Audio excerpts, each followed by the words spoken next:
Et bonjour tout le monde, c'est Perrine de la boutique dans mes pochettes. Bienvenue sur cette nouvelle vidéo de Project Life. Donc là j'ai fait une page, c'était une double page du mois de mai que j'ai scrappé en août et que là je monte en octobre. Voilà, tout va bien. Alors j'ai plein de choses à vous dire bien sûr, mais par quoi je vais commencer, je ne sais pas. Déjà, je vais commencer par vous parler des photos que j'ai scrappées. Donc, ça, je ne l'ai jamais fait jusqu'à présent, c'est-à-dire scraper une double page sur un mois complet. En général, ce que je fais, c'est que je suis pas le rythme de une semaine, une double page par semaine qui est proposé par Becky Higgins à la base dans le Project Life, c'est quand même ça, de faire une double page par semaine et d'avoir un classeur sur une année. Moi j'ai toujours su que je n'allais pas tenir le rythme, donc je ne le fais pas comme ça. En général je fais une double page quand il y a un événement particulier, donc soit un week-end, soit des vacances, soit un repas en famille, un anniversaire, voilà. Donc ça c'était le rythme un petit peu que j'avais pris, sauf que là au mois de mai pas suffisamment de photos pour faire une double page sur un événement en particulier. Donc ce que j'ai fait, c'est que j'ai fait une double page sur le mois de mai. Et puis en plus je m'étais dit comme ça, une double page un mois, ça va plus vite. Et comme je suis toujours en train de chercher, de courir après le temps, je m'étais dit voilà, au moins le mois de mai sera fait complet. Bon. Sauf que finalement, à faire ça, je me suis rendu compte que c'était quand même un peu compliqué. En tout cas moi j'ai eu du mal. J'ai eu du mal parce que les photos ne sont pas sur le même thème. Les couleurs diffèrent vachement d'une photo à une autre puisqu'elles ne sont pas prises au même moment, dans les mêmes lieux, tout ça. Donc j'avais beaucoup de couleurs et ça m'a un peu gênée finalement dans mon scrap. Alors même s'il y a des photos que j'ai faites en noir et blanc, bon, c'était quand même compliqué. Et ce qui m'a donné du mal aussi, c'est de sélectionner les photos. J'avais beaucoup de photos et il me reste finalement vachement de photos que j'ai pas pu mettre, donc bon écoutez, je sais pas, j'ai pas été super fan en fait de travailler à moi sur une double page. Voilà la conclusion à laquelle j'en suis arrivée. Cela dit, ce qui m'a rendue plutôt satisfaite, en tout cas que j'étais contente de faire, c'est de pouvoir travailler avec la nouvelle collection de Puccine et Potty. Alors Puccine et Potty, c'est une marque que j'ai lancée l'année dernière. C'est une marque dédiée au Project Life. Donc il y a deux collections qui sont sorties. Une première douceur d'automne, qui décline donc des cartes sur le thème de l'automne, mais pas que en fait, hein, on peut les utiliser aussi un peu tout au long de l'année. Et là j'ai sorti à la rentrée une nouvelle collection qui s'appelle Souvenirs bucoliques, et qui est un peu moins saisonnier, on va dire, même s'il y a des fleurs et que c'est vrai que ça incite à scraper des photos plus de printemps-été et un peu moins de l'hiver par exemple, mais bon. Il y a des fonds de cartes qui s'utiliseront très bien pour cet hiver aussi. Et voilà, du coup par contre j'étais hyper contente de pouvoir scraper avec mes cartes de Project Life sur mon Project Life, ça c'était top. Donc les cartes vous les voyez, puis vous allez les voir un peu au fil de la vidéo. J'ai pas fait une présentation de chaque carte parce que je trouve que c'est un peu long et je suis pas fan quoi. Mais du coup vous me les verrez feuilleter un peu tout au long de la vidéo. Voilà, donc vous verrez il y a pas mal de couleurs, j'ai utilisé pas mal de couleurs dans la collection. Des visuels de fleurs, de petites souris, de petites... je sais plus, j'ai fait pas mal de fonds aussi, de cartes avec des fonds pour pouvoir les utiliser telles quelles, sans avoir besoin de trop les scraper. Parce que je sais pas si vous vous rappelez, mais dans une vidéo, je vous disais que finalement la meilleure façon de faire un Project Life et de pouvoir le tenir un peu au quotidien, c'était de pas trop se prendre la tête sur les embellissements, parce que c'est vrai que c'est ça qui prend du temps en fait. Donc si on a des cartes qui sont déjà bien travaillées, bien décorées, qu'il n'y a pas besoin de beaucoup plus, voilà, je pense que ça peut faire gagner pas mal de temps pour tenir à jour son Project Life. Voilà, donc dans la collection de souvenirs bucoliques, il y a 60 cartes en tout, dont 20 10 par 15 et 40 7,5 par 10. Donc le 7,5 par 10 c'est la moitié du 10 par 15, pour celles qui ne sont pas habituées avec les formats. Et donc sur les planches, sur les cartes 10 par 15, j'ai fait une planche de mots que vous voyez là en bas à gauche de l'écran, avec plusieurs fonds de couleurs. J'ai fait aussi des petits carrés, là 5 par 5 qu'on voit en haut à gauche. Il y a aussi une planche de frise. Voilà, et du coup c'était l'occasion de pouvoir scraper une page rien qu'avec la collection, parce que je crois que j'ai pas, je crois que j'ai utilisé principalement que la collection, en tout cas en papier, que la collection Puccini et Poti.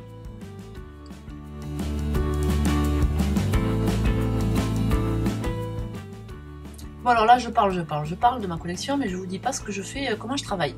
Donc là en l'occurrence vous m'avez vu tamponner une fleur sur du papier blanc que j'ai ensuite colorisé avec... alors c'était un mix de... Je crois que j'ai utilisé les Distress et les E-Ink de chez Aladdin. Donc en Distress c'était le Antique Linen qui donne un vert assez semblable au vert que j'ai utilisé sur la collection. Le rose de mémoire c'était un E-Ink, le rosé je crois. Voilà, et le jaune à la fin, le jaune il s'appelle Aurore, je crois, chez Aladdin. Et donc là, je suis passée à la deuxième carte. Je tamponne un feuillage d'une planche de tampon de chez Waffle Flower. Ils font des tampons de très très bonne qualité. Alors c'est vrai que c'est cher, quoi. Au final, la planche elle revient à 19 €. Mais franchement, on voit la différence entre leurs tampons et les tampons clear d'autres marques. Le tampon est plus épais, plus compact, il est plus agréable à manipuler, enfin voilà, donc c'est vrai qu'on paye un peu la qualité, mais c'est vraiment des super tampons. Voilà, donc là je tamponne sur un basil blanc, et je viens ensuite coloriser avec les E-Ink. Donc là c'est Émeraude et Aurore, je crois, de mémoire.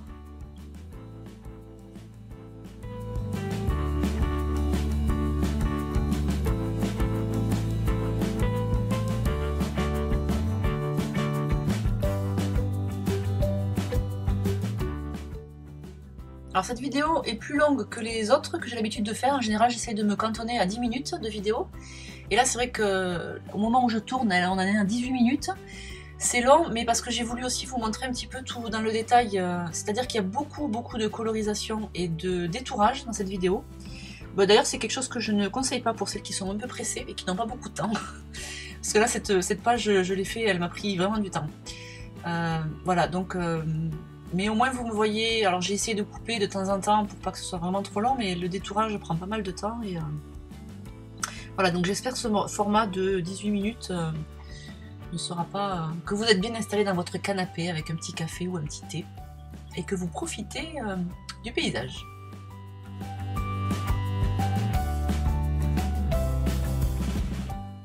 Et là voici donc la fameuse planche de frise qui fait partie de la collection Souvenirs bucoliques. Donc vous pouvez l'utiliser comme du masking tape tout simplement, sauf que bon c'est pas autocollant, donc vous construisez votre déco. Donc là c'était voilà le petit embellissement noir là que je viens d'enlever, ça c'était une planche Sokai que je n'ai malheureusement plus en stock. Mais Sokai a fait des superbes petites planches comme ça de mots qui sont très pratiques à poser. C'est un petit peu le même principe que les planches de chez Swill Cards. Vous savez, la marque a pas mal de planches de mots et du coup c'est hyper pratique, on en met partout.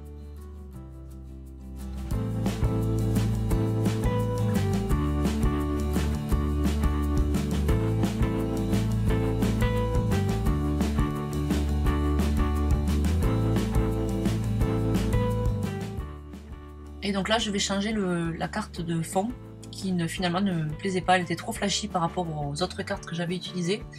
Donc finalement je reste sur cette espèce de pêche saumon, appelez-le comme vous voulez. Ah non, je vais pas rester sur ça, du tout. J'ai encore changé. Donc ça c'est des chutes. Alors ce qui est génial dans le Project Life, c'est que vous pouvez utiliser des chutes très facilement, puisque les formats sont pas grands. Donc ça vous permet de recycler toutes vos chutes. Voilà, c'est pratique. Mais du coup voilà, le rose que j'avais prévu au début ne me plaisait finalement pas. Alors vous avez vu, j'ai fait pas mal de... Toutes mes photos sont avec une grosse bordure. Bon, je pense qu'à l'avenir, les bordures seront peut-être moins grosses, mais en tout cas, j'aime bien le principe de ces bordures blanches comme ça, parce que ça aère vachement le Project Life finalement. Ça met en avant les photos, qu'on voit bien parce qu'elles ont un tour blanc, un contour blanc, et ça aère beaucoup la page. Donc même si on utilise des papiers un peu chargés, ça reste agréable à l'œil. Voilà, et donc là j'ai refait un petit embellissement avec un mix, vous m'avez vu découper dans la planche de frise, il y a une petite fleur. Le avec vous, c'est aussi dans une planche, la planche avec les... Ah, je vais y arriver. Les petites cartes à découper en 5 par 5. Et voilà. Et l'étiquette en fond qu'on voit avec la bordure, ça c'est des étiquettes de chez Swill Cards. Voilà, qu'elles ont appelé, l'étiquette s'appelle maternelle, je crois, de mémoire.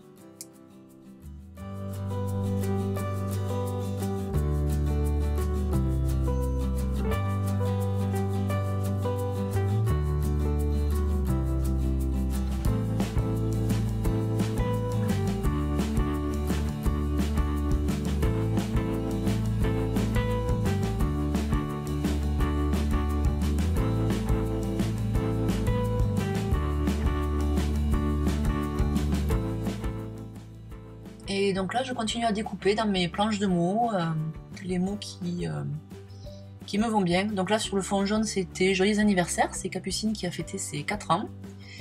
Un petit joyeux anniversaire, j'en fais une étiquette en fait, puisque je coupe de manière à ce que ça fasse un fanion, et de l'autre côté, je pose un œillet dans lequel je vais faire passer de la Baker Twine, de la Twine. Et voilà, et puis après, j'ai découpé une petite... il y avait une petite guirlande sur une des cartes de Pucine et Potty. Donc ça allait bien, comme c'était un anniversaire, la fête, tout ça, tout ça.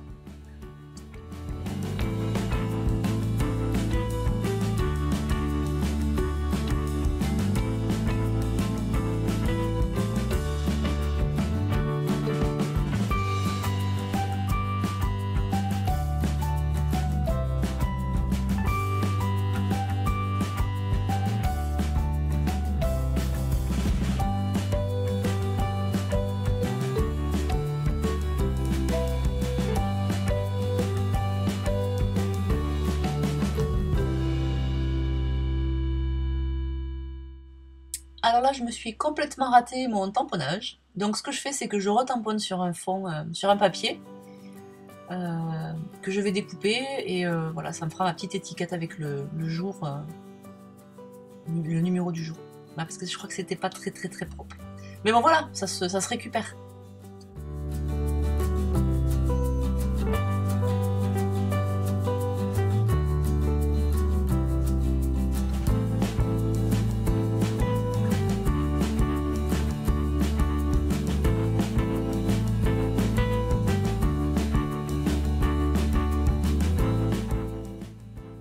Et donc là, j'ai ressorti ma planche florilège qui s'appelle Douce Frise et que j'adore. Il y a plein de frises à tamponner, c'est super mignon, c'est des fleurs, c'est des petits mots tout doux. Et donc je voulais le tamponner directement sur la photo, mais finalement je vais utiliser ce masking tape qui va bien avec le reste des couleurs. Et donc dessus je tamponne à la Stazone, puisque le masking tape est un peu plastifié, enfin voilà, du coup il vaut mieux tamponner avec de la Stazone qui va mieux tenir que de la Versafine. Et voilà, du coup je m'en fais une petite frise du coup.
Et donc pour la dernière photo, c'est mon amoureux qui s'est renversé, le pauvre, sur la rocade de Toulouse. Voilà, donc ça a été beaucoup d'émotions sur ce mois de mai. Donc voilà, c'était pas... Voilà, c'était une manière de lui rendre hommage, n'est-ce pas? Bon, enfin, il n'a rien eu, hein, cela dit. Il va bien, c'est juste la remorque qui a pris cher, quoi, mais... Voilà, donc j'ai utilisé une découpe Oups, là dans la petite bulle de BD. Alors de mémoire, c'est une découpe de Casey Art, je crois, mais bon, qui est ancienne, quoi, qui a 3 ou 4 ans. Et, du coup, ça là, je l'ai plus en boutique. Et puis ensuite, un peu d'imprévu, voilà, je suis en train d'essuyer la planche. Ça, c'est une planche de tampons de chez Carabel. Et c'était une des premières planches Carabel d'ailleurs que j'ai achetées. Les tampons Carabel ont des très bonnes impressions. C'est top, voilà. Je sais pas s'il m'en reste en boutique, mais voilà, si vous avez l'occasion en tout cas de tester, c'est bien. C'est bien parce qu'ils sont de bonne qualité. Voilà, je crois que je suis bientôt arrivée à la fin. Je sais plus ce que je fais, mais